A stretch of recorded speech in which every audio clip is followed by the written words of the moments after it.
कि भाषा की सबसे छोटी इकाई वर्ण है जिसके टुकड़े नहीं किए जा सकते।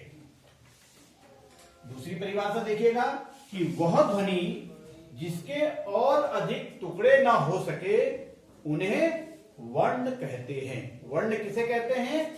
कि वह ध्वनि जिसके और अधिक टुकड़े ना हो सके उन्हें क्या कहते हैं? उसे वर्ण कहते हैं।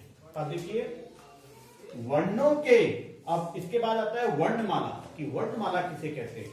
वर्णमाला किसे कहते हैं ये देखिएगा कि वर्णों के क्रमबद्ध समूह को, वर्णों के क्रमबद्ध समूह को वर्णमाला कहते हैं। और जो हमारी हिंदी भाषा है, हिंदी भाषा में वर्णमाला की संख्या कितनी है?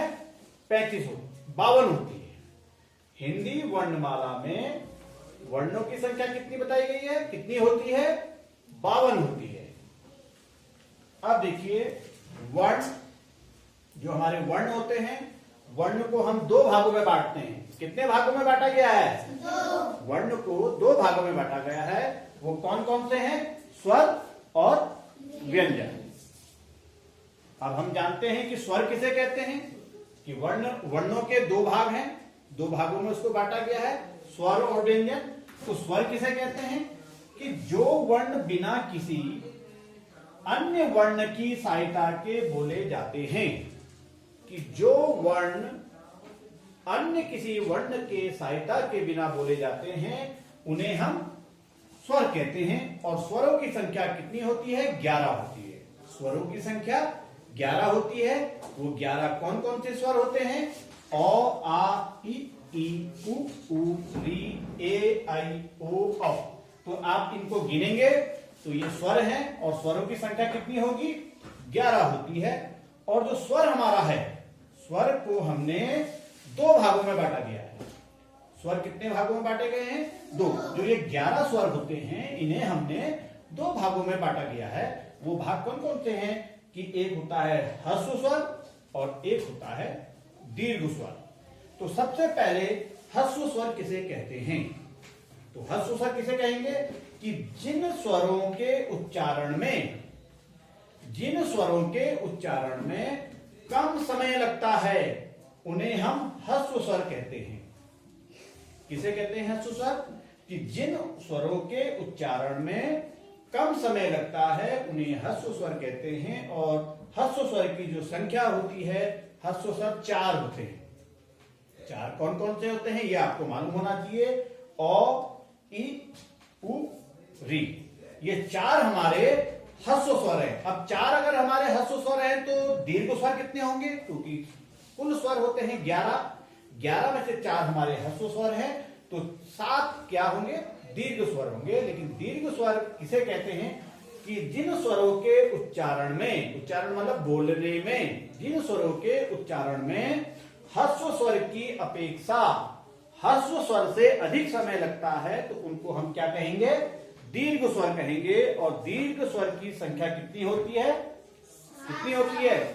7 होती है। क्यों होती है? क्योंकि 4 हमारे ह्रस्व स्वर होंगे तो 7 हमारे दीर्घ स्वर हैं। और वो दीर्घ स्वर कौन कौन से हैं? आ, ई, उ, ए, आई, ओ, औ। देखिए ये जो 7 हमारे दीर्घ स्वर है, इन स्वरों को उच्चारण करने में ह्रस्व स्वर की अपेक्षा ज्यादा समय लगता है। तो यह आपकी समझ में आ गया होगा। अब आते हैं हम स्वरों को, वर्णों को कितने भागों में बांटा गया है? 2। स्वर मैंने आपको बता दिए। दूसरा भाग क्या होगा? व्यंजन।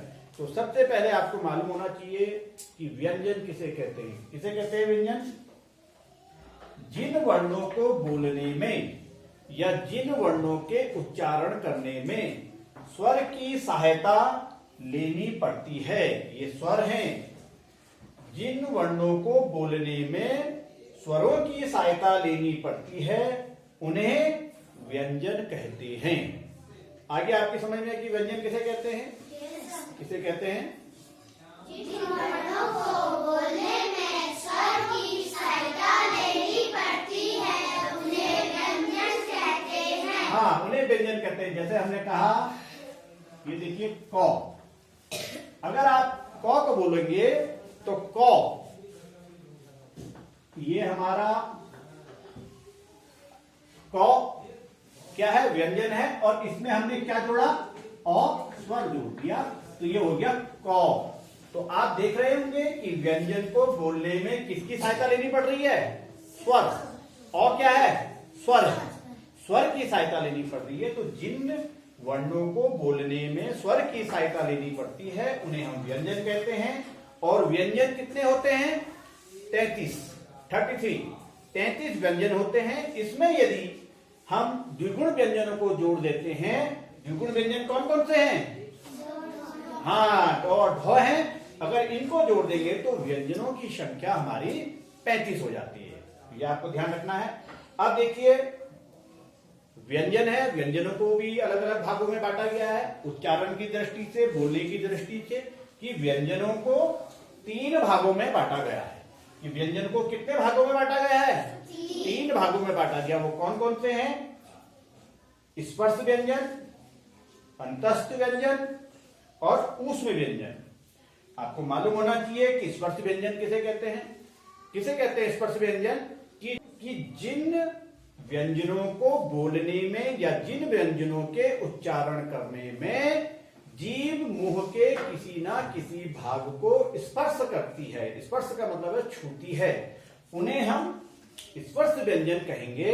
और स्पर्श व्यंजन कहां से, क से लेके म तक हमारे सबके सब क्या है, स्पर्श व्यंजन है। तो स्पर्श व्यंजन आप समझ गए हैं। अब है अंतस्थ व्यंजन। अंतस्थ व्यंजन का मतलब है कि मध्य में।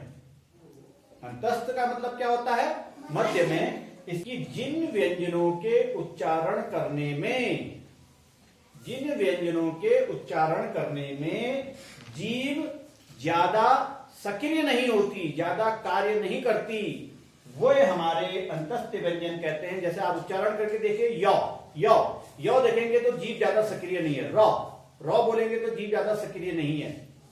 तो जिन व्यंजनों के उच्चारण करने में जीभ ज्यादा सक्रिय नहीं होती, ज्यादा वर्क नहीं करती, तो वो क्या होगा हमारा, उन्हें हम अंतस्थ व्यंजन कहते हैं। और अंतस्थ व्यंजनों की कौन कौन से अंतस्थ व्यंजन है, य, र, ल और व। ये 4 हमारे कौन से व्यंजन है, अंतस्थ व्यंजन है। अब तीसरा जो व्यंजन है वो है ऊष्म व्यंजन। कि जिन व्यंजनों के उच्चारण करने में ऊष्म का मतलब क्या होता है, गर्म। तो जिन व्यंजनों के उच्चारण करने में गर्म हवा बाहर आती है, जब आप उच्चारण कर रहे हैं और आप यहाँ पे हाथ रखिए, अगर, हाँ क्या कहा, हाँ, कि जिन व्यंजनों के उच्चारण करने में गर्म श्वास आती है, सांस, गर्म हवा आती है, सांस आती है, तो उन्हें हम ऊष्म व्यंजन कहते हैं। और ऊष्म व्यंजन कौन कौन से हैं बताइएगा, हाँ, ये 4 हमारे ऊष्म व्यंजन हैं।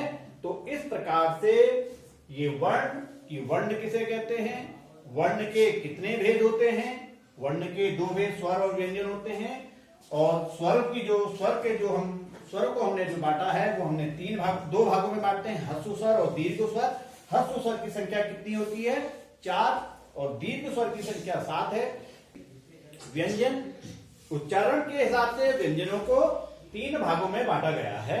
कौन कौन से बांटा गया है, स्पर्श व्यंजन, अंतस्थ व्यंजन और ऊष्म व्यंजन।